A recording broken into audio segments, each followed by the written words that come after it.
on se retrouve pour continuer notre lecture de Glow. On s'est laissé sur un chapitre très court la prochaine fois. J'espère que celui-ci sera plus long. Hop là, c'est parti. Procès. Kiran dormait. Depuis sa conversation avec Silly et sa tentative pour trouver du soutien auprès des autres, les jours s'étaient étirés comme un désert à l'horizon. Il endurait les railleries régulières de Max et les visites de Seth, qui voulait savoir s'il était prêt à se confesser. Toutefois, la plupart du temps, il restait seul avec ses pensées. Il songeait à Waverly, à ses parents. Parfois, il se persuadait qu'ils étaient en route vers l'Empyrée et qu'il les reverrait bientôt. Il leur parlait intérieurement, leur expliquait ce qu'il comptait faire une fois qu'il serait enfin libéré, sollicitait leur avis. Et parfois, il écoutait. Parfois, il arrivait même à se convaincre que ce qu'il entendait n'était pas une illusion. La voix qui lui délivrait des messages résonnait telle une cloche distante dans son esprit. Rapidement, cette voix cessa de ressembler à celle de son père et de sa mère, de Waverly ou de quiconque. Elle avait acquis une existence propre. Une nuit que Kiran sentait la mort rôder dans sa cellule pestilentielle, il se tourna vers elle. « Laissez-moi sortir, implora-t-il en silence. Je ne veux pas mourir. Tu seras bientôt libre, lui répondit la voix.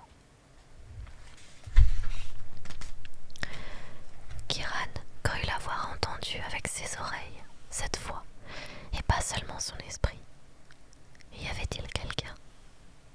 Il ouvrit les yeux et les leva vers le plafond au-dessus de son grabat.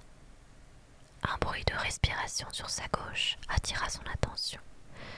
Max Brandt s'était assoupi, son fusil sur les genoux. La voix ne pouvait donc pas venir de lui. Kiran se demanda s'il était victime d'une hallucination. Néanmoins, il avait l'impression de n'avoir pas été aussi lucide depuis des jours. Il referma les paupières. Quand s'enquit-il? Le moment venu. Mais pourquoi dois-je attendre ainsi? La souffrance n'est pas vaine. À quoi sert-elle? Qui êtes-vous? Je suis.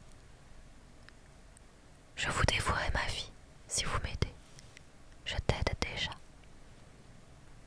À l'idée qu'il y avait une part de vérité dans cette affirmation, Kiran eut aussitôt le cœur plus léger. Silly continuait à lui remettre en douce du pain et du bouillon. Les 24 repas qu'il avait reçus ayant été précédés d'environ une semaine de jeûne, Kiran en déduisit qu'il était enfermé depuis un mois. Si les repas lui permettaient de se maintenir en vie, il ne suffirait pas, et le jeune homme restait très faible. Ses crampes d'estomac étaient de plus en plus violentes, ses muscles menacés de tétanie, sa peau distendue. Il avait soif, mais ne trouvait pas l'énergie de marcher jusqu'à l'évier. Il arrivait seulement à se concentrer sur le bourdonnement des réacteurs, les vibrations du vaisseau. Il avait toujours assimilé ce bruit de fond au silence. À présent toutefois, il entendait un roulement de tambour lointain. La peur l'avait déserté. Il y avait déjà eu tant de morts. Quelle différence ferait la sienne? Il imagina son corps dans l'espace, tournant sur lui-même comme une toupie, pétrifié par le froid. Cette perspective le réconfortait. Le ronronnement des moteurs connut une légère variation et il se demanda s'il changeait de cap ou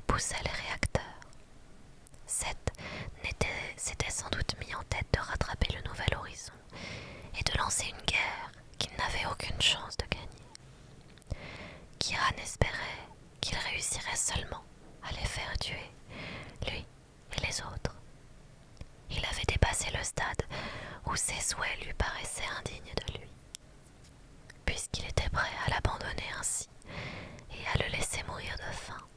Tous, il ne méritait rien de mieux. Le bruit des moteurs, de plus en plus fracassant, prenait des accents étranges qu'il était incapable d'identifier. Max se leva pour entr'ouvrir la porte, et Kiran entendit le son plus distinctement. Ce n'étaient pas les réacteurs, mais un slogan. Les garçons de l'Empirée scandaient en rythme. Procès, procès, procès. Silly avait-il transmis son message après tout? Kiran inclina la tête. Max Brand tendait l'oreille. Lorsqu'il se rendit compte que le prisonnier l'observait, il claqua la porte et s'adossa à elle. Ne t'imagine pas qu'ils obtiendront gain de cause, dit-il à Kiran. Ils se casseront la voix avant qu'on cède. Ah oui. Et quelles sont vos options? Les fusiller tous. Vous avez besoin d'eux pour faire tourner le vaisseau. Nous n'avons besoin de personne, rétorqua Max, qui ne réussissait pas à cacher sa nervosité. Kiran aurait aimé lui adresser une remarque cinglante, mais à bout de force, il referma les yeux. Il espérait que les garçons viendraient le délivrer. Pourtant, l'idée de réclamer quelque chose, puis de l'obtenir, ne lui semblait plus répondre à aucun enchaînement logique. La temporalité avait volé en éclats. Il n'y avait plus que maintenant. Et maintenant, il était enfermé dans une cellule. Maintenant, il avait faim, soif. Il ne pouvait pas soulever sa main, appuyée sur sa poitrine. Il s'abandonna au sommeil. Un bruit retentissant le réveilla en sursaut. Le visage furibond de Seth apparut dans son champ de vision. Emmenez-le. Des mains l'agrippèrent brutalement par les bras, et il fut traîné dans un couloir. Le mouvement subit lui donna la nausée. Il essaya de prendre appui sur ses pieds, mais les vertiges, trop importants, le contraignirent à fermer les yeux. Lorsqu'il revint à lui, il était sur une chaise, les membres ballants. Devant lui se trouvaient les garçons de l'Empirée, les yeux braqués sur la scène où l'on l'avait installé. L'amphithéâtre. Il n'y était pas revenu depuis le jour de l'attaque. Il avait interprété les rôles ici. Il avait chanté. Aujourd'hui, cette scène était le théâtre de son procès. La plupart des garçons du public ne cachèrent pas leur choc en découvrant l'état de Kiran. Il ne devait vraiment pas être au mieux. Cela dit, les membres du public n'avaient pas plus fière allure. Arthur Dietrich, assis au premier rang, avait un filin bleu sur le bras, comme s'il avait été attaché, sans parler de son œil au beurre noir et du mouchoir ensanglanté enfoncé dans une de ses narines. Son amitié avec Kiran avait dû lui coûter cher. Sarek Hassan, au premier rang aussi, avait la lèvre ouverte. Il en était peut-être venu à considérer que Kiran n'était pas si mauvais que cela, ce qui lui avait valu une réprimande. Son regard était, à son habitude, précis et détaché.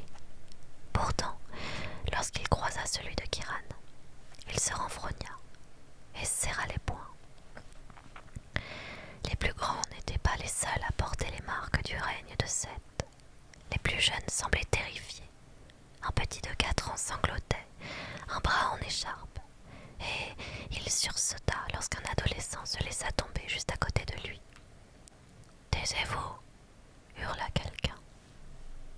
Seth, posté derrière un pupitre, il portait un uniforme de l'équipe de sécurité, trop grand pour lui. Silly et Max se tenaient juste derrière, avec leurs armes. Si Kiran avait obtenu un procès, personne n'oserait prendre sa défense. ce qui l'attendait. Humiliation publique, puis direction l'espace. C'était terminé. Taisez-vous et écoutez, s'écria Seth d'un ton irrité. Nous entamons le procès de Kieran Alden. Max Brent, veux-tu bien lire la liste de ses infractions? Max sortit un petit carnet. Kieran Alden a empêché l'Empiré de se lancer aux trousses du Nouvel Horizon. En conséquence, nous ne retrouverons peut-être jamais nos familles. Kieran nous a empêchés de sauver nos parents des radiations auxquelles ils étaient exposés dans la salle des machines. Par sa faute, Mason Hardval, Sheldon White et Maria Pinjab sont morts et les autres malades. Il a endommagé la station de contrôle atmosphérique à cause de son pilotage inconsidéré de la navette. Sans l'intervention de Seth Hardval, nous ne serions pas en vie aujourd'hui.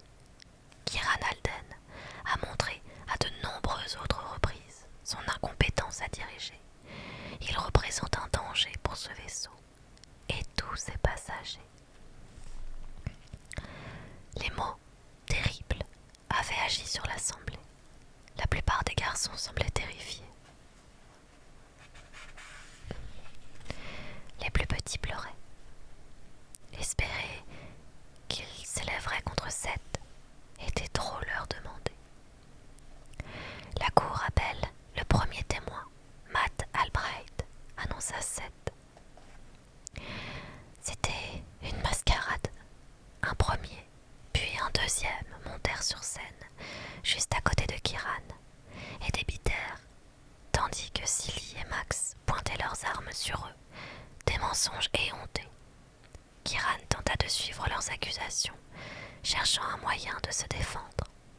Mais il était si exténué et si accablé de douleur qu'il avait du mal à se concentrer, même s'il savait que sa vie en dépendait. Il perdit progressivement le fil de leurs déclarations, s'évertuant plutôt à concevoir une argumentation pour sa défense. Ses propres pensées se dérobèrent, toutefois, et la salle se brouilla devant ses yeux.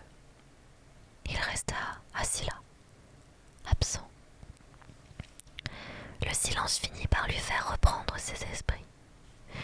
Il releva la tête et découvrit Seth qui regagnait son pupitre, l'air grave. Au vu de la quantité de preuves réunies contre lui, il me semble juste de condamner Kieran Alden à mort, à moins, évidemment, qu'il ne soit disposé à confesser ses crimes. Oui, hurla quelqu'un dans le public. Kieran scruta la salle à la recherche de celui qui avait parlé. « Je veux entendre ce qu'il a à dire pour sa défense », ajouta-t-il. La voix avait beau être familière, Kieran ne parvenait pas à l'identifier. L'intervenant se cachait dans la foule. « Oui, reprit Sarek, les yeux rivés sur l'accusé, qu'il s'explique un peu, le traître. » Kieran dévisagea Sarek, qui conservait une neutralité prudente. Et il n'aurait pas su dire si le garçon cherchait à l'aider ou pas. Mais il comprit qu'il tenait sa chance. Pour la première fois, Seth avait posé son regard sur lui et le jaugeait. « Kieran, l'apostropha-t-il, tu es prêt à avouer ?» Kieran acquiesça. Longtemps, il s'était répété que sa confession viendrait le lendemain. Aujourd'hui, il était à court de lendemain. S'il ne se confessait pas immédiatement, il le tuerait. L'Empiré ne méritait pas qu'il lui sacrifie sa vie. Le pupitre lui semblait à 1 kilomètre. Pourrait-il marcher jusque-là? Pivotant sur sa chaise, il se hissa à l'aide du dossier. Son corps fut parcouru d'un frisson et ses genoux fléchirent. Il se força néanmoins à tendre les jambes. Il ne s'était pas levé depuis 2 jours. Il contourna la chaise sans la lâcher et, quand le pupitre fut à portée de main,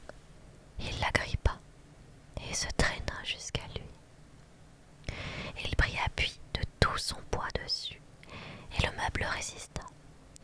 Il promena alors son regard sur les garçons qui s'étaient tus. La plupart avaient des plaies et des bleus au visage, les traits tirés et crispés par la peur. En renonçant maintenant, Kiran les condamnait à cette existence-là, pour toujours. Il n'était pas sûr de pouvoir vivre avec ce poids sur la conscience. Non, il n'avait pas le droit d'abandonner et de se renier. Il chercha ce qu'il allait dire à la place. La vérité, c'était ce que son père lui répétait. La vérité est puissante. On ne pointe pas une arme sur la tempe des témoins dans un procès juste, grogna-t-il dans le micro. Sa bouche était pâteuse, sa voix un roseau desséché. « Qu'est-ce qui te prend ?» murmura Seth. « Allez mec, finissons-en. Ce procès repose sur des mensonges. » « Qu'est-ce qu'il dit ?» s'exclama un adolescent. « Je n'entends rien. »« Il a dit qu'il était désolé, » répondit Seth. « Désolé pour tout. Alors maintenant, on oublie toute cette affaire et on lui apporte à manger. » Kiran secoua la tête. « Ce n'est pas ce que j'ai dit, » cria-t-il. « Je ne confesserai rien.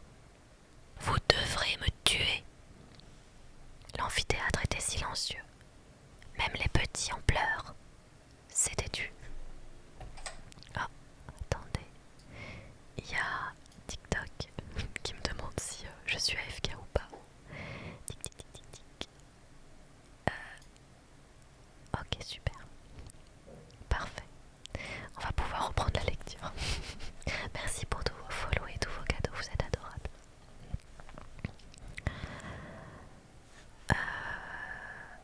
Je sais plus où j'en étais.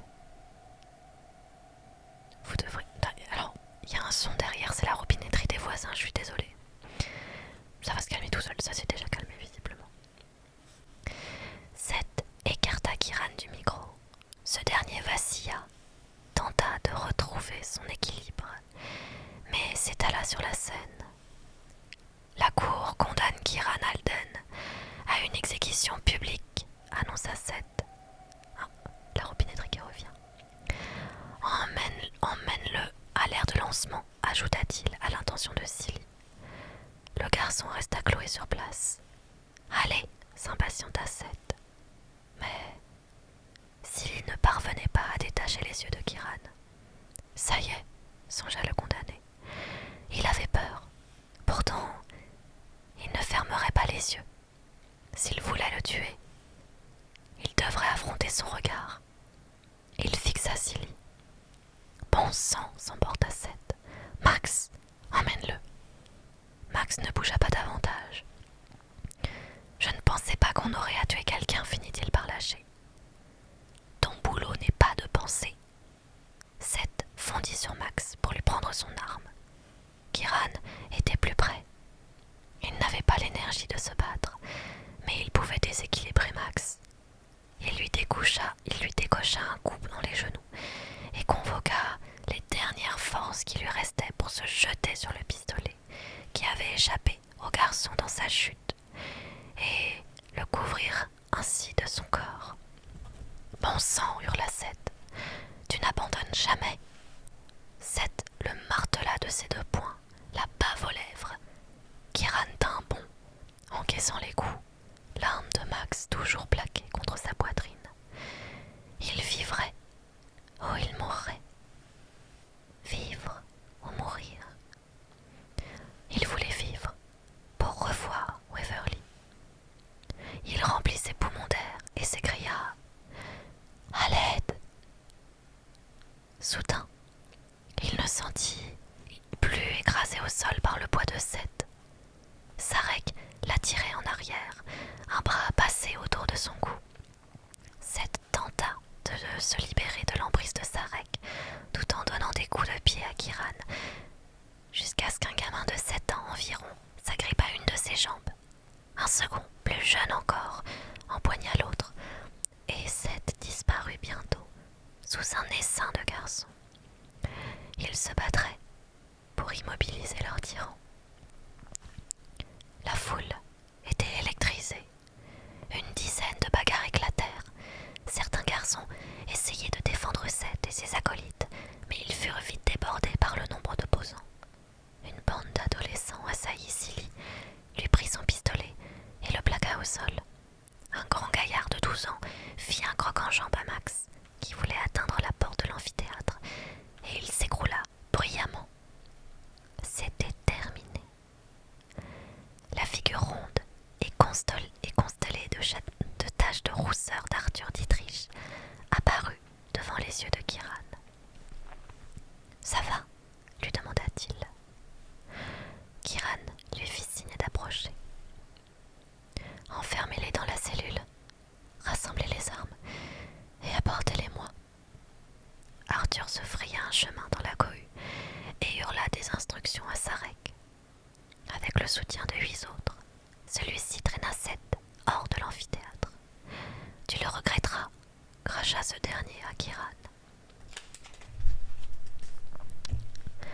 Pendant ce temps, Arthur avait récupéré les pistolets qu'il apporta à Kiran. « Vide les chargeurs, lui dit-il. » Le garçon s'exécuta, à geste maladroit. Un autre lui apporta un sachet rempli d'eau que Kiran vida à grands traits. Arthur brandit les chargeurs vides. « Parfait. Maintenant, cache-les à un endroit où personne ne pourra les trouver. Cache toutes les armes. » Arthur se précipita dans le couloir et manqua de trébucher. « Ça va, Kiran ?» Le petit Matthew Gelumbu lui toucha la joue d'un air inquiet. Il lui sourit. « J'ai faim. » Et c'est ainsi que s'arrête ce chapitre.